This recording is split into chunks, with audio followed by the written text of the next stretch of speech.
চিত্তল বিশাল কয় কেজি ইয়ে তো হবে, বড় তো হবে অনেক, মানে এমনি ইসের দিক দিয়ে গাড়া মোটা মাছ, গাড়া মোটা, অনেক মোটা মাছ।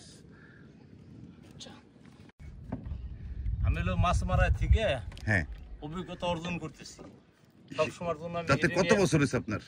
আমি মাছ মারতেছি 28 বছর ধরে। 28 বছর। এই মাছ নিয়ে আমি গবেষণা করি, পরে কিভাবে মারা যাবে, ও কোথায় ডাব দেয়। আপনি তো তাই দেখাই দিলেন রে ভাই। আমি যাই কিছু করছি এই সব মাছের পর।